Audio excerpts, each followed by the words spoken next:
Nice. I like talking about Dumbo. Yeah. Good, yeah. Okay, guys, we're ready. Go for it. All right. So Dumbo, huge Yes. classic. Yes.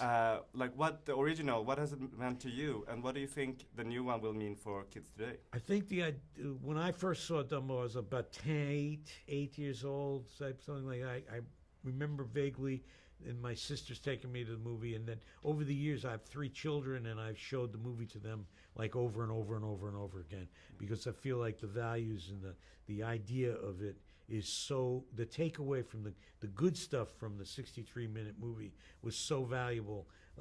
You know, the whole idea of the xenophobia of somebody who's different, and how you feel about them, and how you have to embrace them and allow them to have the confidence to you know, make a contribution and find their inner spirit. And Dumbo represents all that.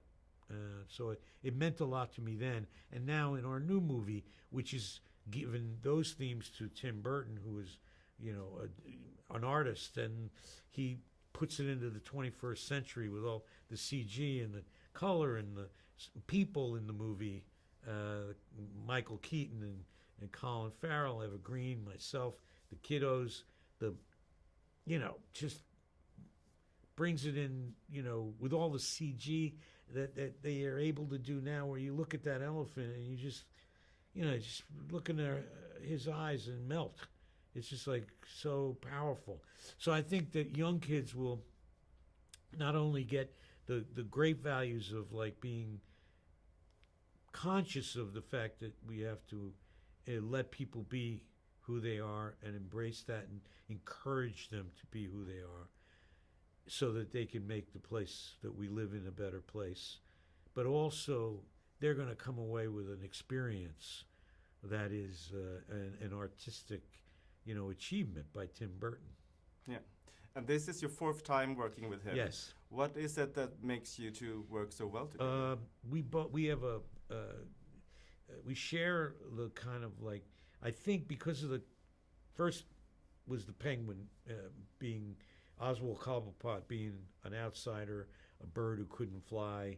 He took a certain stance. He was rejected by his parents. He was like, there are all kinds of like elements that, you know, that Tim relates to and I relate to as a kid too, and growing up in the world being a little different. I was always the littler guy, the kind of rough around the edges character, and like, so it took me a while to move out into the sunlight, and which is the same thing with so I think all of his characters, Edward Scissorhands and you know, Dumbo is a perfect vehicle for Tim to exercise those things. So we get along very, very well on every. I was a werewolf in one of his movies. I don't know, maybe that means something too. You know, we only come out and realize ourselves when the full moon is. Yeah. And what movies do you like to watch? And I have to ask you, have you seen any Swedish ones that you like? Well, you know, I'm Swedish. I mean, like, for crying out loud. I mean, Ingmar Bergman was my, you know, hero, and, you know, The Seventh Seal and all the movies, Fanny and Alexander, and, you know, just the most brilliant filmmaker of our time.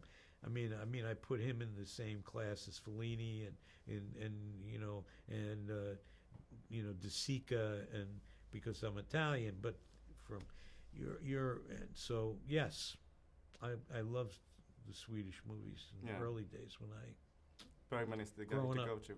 And there's a lot coming. I know. I think that's yes. Thank you very much.